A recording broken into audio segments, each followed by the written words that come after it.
Hello everyone. रात के बज रहे हैं 1 and here I am presenting the lecture number 7 of CBSE Mathematics Term 1 paper discussion.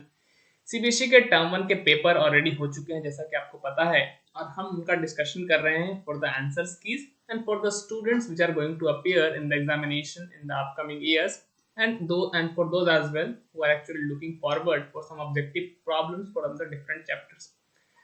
बिना फालतू की बातें किए स्टार्ट करते हैं लेक्चर नंबर 7 को। और लेक्चर नंबर 7 हम स्टार्ट कर रहे हैं क्वेश्चन नंबर 14 से। So let's see what does the question number 14 brings out for us.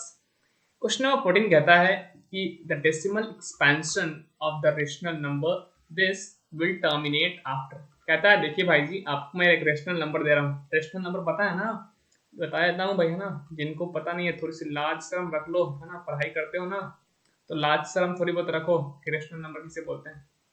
तो रेशनल नंबर हम बोलते हैं वैसे नंबर्स को जिसको हम p बाई क्यू के फॉर्म में, मतलब something in the numerator section होना चाहिए, something in the denominator section होना चाहिए, और p और q जो है वो को प्राइम्स होने चाहिए, है ना। मतलब दोनों में कोई कॉमन फैक्टर नहीं होना चाहिए, और ऑफ कोर्स डिनोमिनेटर जीरो नहीं होना चाहिए, क्योंकि अगर मेरे भाई डिनोमिनेटर जीरो हो गया तो मैथमेटिक्स के अंदर एक चीज पढ़ी है नॉट डिफाइंड वाला टर्म, वो कंडीशन जो है आपके सामने आ जाएगा। खैर इस तरह से हमने रेशनल नंबर की थोड़ी सी जो है वो रिवीजन कर ली कि एक ऐसा नंबर जिसको हम p बाई क्यू के फॉर्म में रिप्रेजेंट कर सकते हैं where p and q are coprimes and the q not equal to zero. फिलहाल अपना क्वेश्चन बनी है। क्वेश्चन ने पूछा है कि बताओ कि ये जो रेशनल नंबर दिया है ना, जिसका न्यूमरेटर 3177 और डिनोमिनेटर 250 है, वो कितने पॉइंट के बाद, है ना, कितने डेसिमल प्लेस के बाद जो है वो टर्मिनेट करेगा। ऑप्शन है 1 decimal place, 2 decimal place, 3 decimal place and 4 decimal place. So let's solve. Divide कर लो ना भाई, डिवाइड करने आता है ना, डेसिमल में कन्वर्ट करने आता है ना, इतनी तो इज्जत रख लो। चलो फिर करते हैं इसको। तो क्या है कि अपने पास जो रेशनल नंबर दिया है मेरे भाई, है ना, आराम आराम से करेंगे, कोई जल्दबाजी नहीं।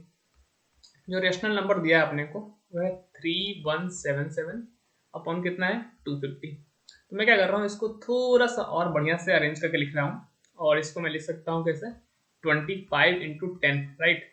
तो मैं क्या करने वाला हूँ, instead of dividing the numerator 3177 by 250, मैं पहले उसको 25 से डिवाइड करूंगा और फिर उसको 10 से डिवाइड करूंगा। अच्छा, मैं डिवाइड भी क्यों कर रहा हूँ, मैं डिवाइड इसलिए कर रहा हूँ ताकि हम उसको फाइनली डेसिमल फॉर्म में कन्वर्ट कर सके। So let's actually proceed the process. कैसे लगता है देखते हैं क्या क्या आता है हमारे पास। तो अगर हम 25 से डिवाइड करें किसको, 3177 को, तो सबसे पहले देखो क्या लगेगा, कितने टाइम्स लगेगा बताओ। तो अगर हम एक मरतबे लगाएं तो ये 25 आएगा।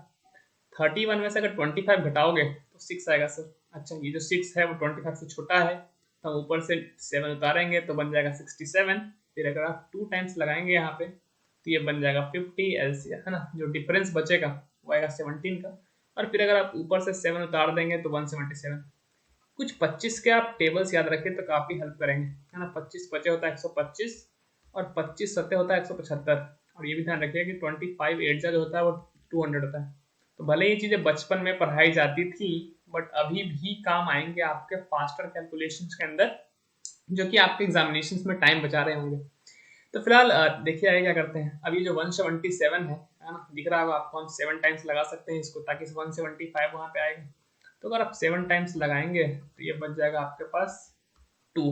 अब क्या है कि 2 जो है वो बहुत छोटा है 25 से, और अब वहाँ पे कुछ बचा भी नहीं कि जिसको नीचे ला करके कुछ जो है पुट कर सके। तो क्या करेंगे फिर, अपना बचपन का कॉन्सेप्ट, डॉट देते हैं, बूंदा देते हैं, है ना। और जैसे ही डॉट देते हैं तो यहाँ पे जीरो बिठाते हैं, लेकिन अभी भी काम नहीं हुआ। क्यों? क्योंकि 20 जो है वो 25 अभी भी छोटा है, तो कैसे डिवाइड लगाओगे। तो हम क्या करते हैं कि एक जीरो यहाँ बिठाएंगे, फिर एक जीरो यहाँ बिठाएंगे, अब बच गया 200। अब देखो 25 अठे कितना होता है, 25 अठे होता है 200, तो हमने लगा दिया 200, तो ये हो जाएगा कैंसर। तो हमने क्या किया कि हमने 3177 को 25 से डिवाइड किया, और डिवाइड करने पे हमारे पास जो रिजल्ट आया है 127.08 आया है। लेकिन क्या अपना फ्रैक्शन यही था या फिर थोड़ा सा कुछ और मॉडिफिकेशन था, उसमें थोड़ा सा मॉडिफिकेशन था। उसके अंदर हमने डिवीजन 250 से देना है, 25 से नहीं देना है सर। तो हम क्या करेंगे, हम इसको 10 से और डिवाइड करेंगे, मतलब 3177 अगर आप अपॉन 250 कैलकुलेट करोगे ना, तो ये जो आया है 127.08, इसको 10 से और डिवाइड करो। तो जब 10 से डिवाइड करने जाओगे मेरे भाई, तो ये जो डेसिमल प्लेस है वो एक प्लेस पीछे, है ना, शिफ्ट हो जाएगा। तो ये आ जाएगा 12.708 फाइनली आपका। अगर आप गौर से देखें तो डेसिमल के बाद कितने, है ना, कितने प्लेसेस हैं जहां पे आपको नंबर डिजिट जो है वो दिख रहे हैं। जितने डिजिट्स दिख रहे हैं उतने प्लेस के बाद ये टर्मिनेट हो गया। अच्छा ये भी ध्यान रखना, किसी को पता नहीं है अगर तो वो भी नोट कर लो कि टर्मिनेट करने का मतलब क्या होता है। टर्मिनेट करने का मतलब होता है एंड अप हो जाना, है ना, मतलब खत्म हो गया, उसके बाद फर्दर डेसिमल चीजें नहीं चल रही हैं। जैसे आपने पढ़ा भी होगा इरेशनल नंबर में कि 2 पॉइंट और 3 के ऊपर क्या लगा दिया बार, मतलब ये है कि डेसिमल के बाद 3 रुक ही नहीं रहा है, चले जा रहा है चले जा रहा है चले जा रहा है, बनने में काफी दम है ना, कितने भी कोशिश कर रहे हैं रुक ही नहीं रहा है। तो इसको हम बोलते हैं नॉन टर्मिनेटिंग डेसिमल, है ना, नॉन टर्मिनेटिंग डेसिमल बोलते हैं कि डेसिमल के बाद रुक ही नहीं रहा है, कितना भी रोक लो वो चले जा रहा है, इन्फिनिटी तक चले जा रहा है। आई बात समझ में आता है। तो यहाँ पे अगर गौर से देखो तो ये 3 डेसिमल प्लेस के बाद, है ना, एक 7 फर्स्ट प्लेस पे, फिर सेकंड प्लेस पे, थर्ड प्लेस पे चला गया, तो ये 3 डेसिमल प्लेस के बाद ये टर्मिनेट कर जा रहा है। आई होप आपको ये क्वेश्चन समझ में आया। तो देखो भाई कौन सा ऑप्शन करेक्ट है, पहले में बोला 1 डेसिमल प्लेस, है ना, दूसरे में बोला 2 डेसिमल प्लेस और तीसरे में बोला 3 डेसिमल। तो पहला ऑप्शन गलत, दूसरा ऑप्शन भी गलत, चौथा ऑप्शन फिर गलत। जो अपना है सही आंसर है वो सी फॉर कलकत्ता। चलिए मूव करते हैं अगले क्वेश्चन की ओर, that is question number 15। Question number 15 आपके स्क्रीन के ऊपर दिख रहा होगा। क्वेश्चन नंबर 15 देखते हैं क्या है इसके अंदर और क्या हमें नई चीज सिखा के जाएगा। ये क्वेश्चन कहता है the pair of lines represented by the linear equations. आगे क्वेश्चंस क्या है उससे पहले मैं थोड़ा सा जो है आपको छोटा सा ब्रीफ दे दूं, ठीक है ना, कि what do you mean by, है ना, ये लीनियर इक्वेशन और लाइन में क्या रिलेशन है। तो याद रखना कि ग्राफिकली अगर हम बात करें ना, ध्यान रखना इस पॉइंट, काफी इंपॉर्टेंट पॉइंट है कि graphically linear equation in two variable, linear equation in two variable represents a line। मैं क्या बोल रहा हूँ कि अगर आप ग्राफिकल लेवल पे बात करेंगे, मतलब ये कि अगर मान लीजिए जो भी इक्वेशन आपको दिया हुआ है, पहला इक्वेशन है 3x + 2y - 7 = 0, अगर अरेंज करके लिखोगे तो देख रहे हो क्वेश्चन में दिया हुआ है, और दूसरा इक्वेशन आपको जो दिख रहा है वो 4x + 8y - 11 = 0 दिया हुआ है। तो मैं क्या बोल रहा हूँ कि अगर इन नंबर्स को, है ना, आपको प्लॉट करने तो आता ही होगा, नहीं आता तो आप सीख लीजिए कि हम क्या करेंगे। एक मान लीजिए हमको पहले इक्वेशन को ग्राफ पे प्लॉट करना है, तो हम क्या करते हैं, x की कोई वैल्यू अपने आप से अज्यूम करते हैं, उसके कॉरस्पॉन्डिंग हमें y मिल जाता है, और जो भी पॉइंट आता है उसको हम लोकेट करने चले जाते हैं, और उसके बाद जो भी हमें लाइन मिलता है, 2 पॉइंट मिला दो, है ना, उसके कॉरस्पॉन्डिंग जो लाइन मिल गया, ऐसे ऐसे आप ज्वाइन करेंगे ना, तो सारे पॉइंट इसी पे लाई करते नजर आएंगे। तो ग्राफिकली जब प्लॉट करते हो ना linear equation in two variable को, तो एक लाइन को रिप्रेजेंट करता है, इस पॉइंट को बस ध्यान रखना। अच्छा कैसे पता चलेगा कि ये linear equation in two variable है, अरे दिख रहा है ना, एक वेरिएबल x है, एक वेरिएबल y है, तो 2 वेरिएबल है। और लीनियर क्यों है, लीनियर इसलिए है क्योंकि वेरिएबल की मैक्सिमम पावर कितना है, 1 है, x के ऊपर भी 1 और y के ऊपर भी 1। तो ये था थोड़ा सा बेसिक सा आइडिया कि अगर पेयर ऑफ लीनियर इक्वेशन दिया जाए 2 वेरिएबल्स के अंदर, है ना, पेयर ऑफ लीनियर इक्वेशन क्या, अगर सिंगल लीनियर इक्वेशन भी है 2 वेरिएबल के अंदर, तो वो एक लाइन को रिप्रेजेंट कर रही होगी, आपको पता चलना चाहिए। तो इसलिए यहाँ पे लिखा भी है कि द पेयर ऑफ लाइंस, तो अगर 2 लाइन चाहिए तो इक्वेशन कैसे देगा, ये 2 अलग अलग लीनियर इक्वेशन इन 2 वेरिएबल देगा, जो कि उसने दिया हुआ है। देखो पहला इक्वेशन है 3x + 2y - 7 = 0, और दूसरा क्या है 4x + 8y - 11 = 0। तो बोला ये 2 लीनियर इक्वेशन दे रहा हूँ जो कि ग्राफिकली 2 अलग अलग लाइन को रिप्रेजेंट कर रहा है। तो आपको बताना है कि जो लाइंस का नेचर कैसा है ना। पहला जो अगर हम ऑप्शंस की बात करें तो पहला ऑप्शन जो है हमारे पास, उन्होंने बोला है कि परपेंडिकुलर होगा, दूसरा उन्होंने बोला पैरेलल होगा, तीसरा बोला लाइंस इंटरसेक्टिंग होंगे या फिर कोइंसिडेंट होंगे। तो मैं एक छोटी सी बात आपको बताता हूँ थोड़ा सा, है ना, जो काफी ज्यादा आपको हेल्प कर रहा होगा, वो है स्लोप का एक कॉन्सेप्ट, है ना, स्लोप का कॉन्सेप्ट जो कि थोड़ा सा आपको अगर आ जाए तो बस मतलब मजा ही आ जाएगा। आपको ये ध्यान रखना है कि जो जनरल फॉर्म होता है linear equation in two variable का कुछ इस तरह का होता है ना, कि एक x वाला टर्म होता है, एक y वाला टर्म होता है और एक कांस्टेंट टर्म होता है। यहाँ पे जो c है वो कांस्टेंट टर्म को रिप्रेजेंट करता है।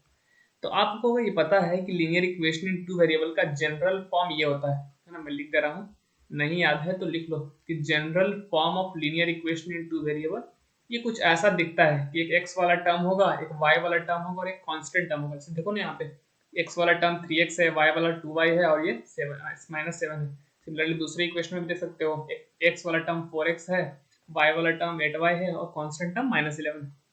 तो मैं आपको स्लोप का कॉन्सेप्ट सिखाना चाह रहा हूँ कि अगर ये linear equation in two variable है तो ग्राफिकली तो ये लाइन को रिप्रेजेंट करेगा, और लाइन कुछ ना कुछ इंक्लिनेशन पे होता है एक्स एक्सिस के साथ में, तो उसी इंक्लिनेशन का जो tan निकालोगे ना, अगर मान लो थीटा एंगल बना रहा है, तो जो स्लोप लाइन का होता है वो होता है tan थीटा के बराबर। मैं फिर से रिपीट करता हूँ कि अगर linear equation in two variable की बात करोगे तो ग्राफिकली वो एक लाइन को रिप्रेजेंट करते हैं, और जो लाइन अगर एक्स एक्सिस का थीटा एंगल बना रहा है तो उस लाइन का स्लोप हम बोलते हैं tan थीटा।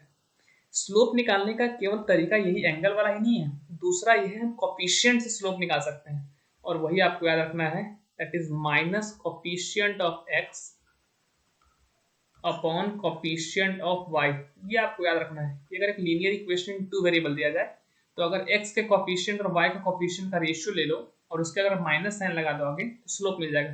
तो अगर जनरल फॉर्म में लिखोगे तो ये माइनस a बाई बी आएगा, क्यों? क्योंकि a x का कोफिशिएंट होता है और b y का कोफिशिएंट। तो अगर ऐसा है तो क्या तुम पहला जो लाइन है लीनियर इक्वेशन का उसका तुम स्लोप निकाल सकते हो क्या? तो स्लोप लाइन है ना, इसको हम m1 बोल देते हैं, स्लोप ऑफ लाइन 1। क्या आप ये कैलकुलेट कर सकते हैं क्या?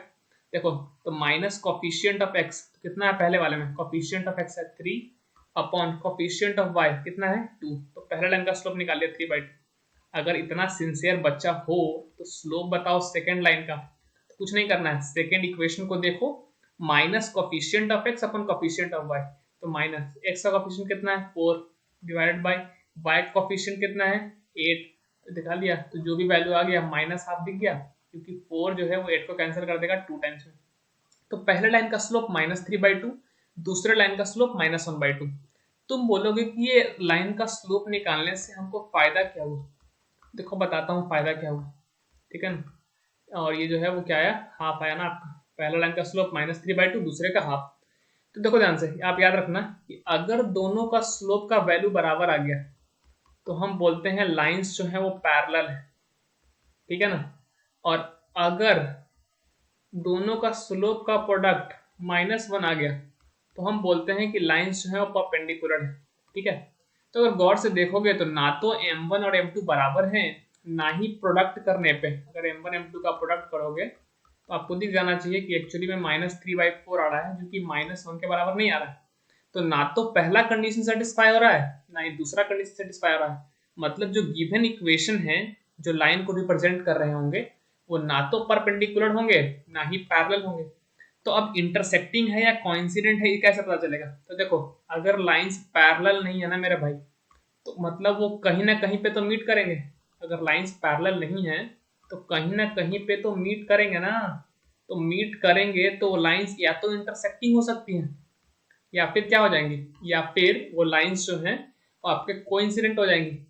तो इनसे है ना, तो उसके लिए एक कंडीशन होता है कि अगर a1 upon a2 is not equal to b1 by b2 आ जाए तो ये लाइंस की कंडीशन होती है ना, इंटरसेक्टिंग लाइन की कंडीशन आपको देखने को ये मिलती है।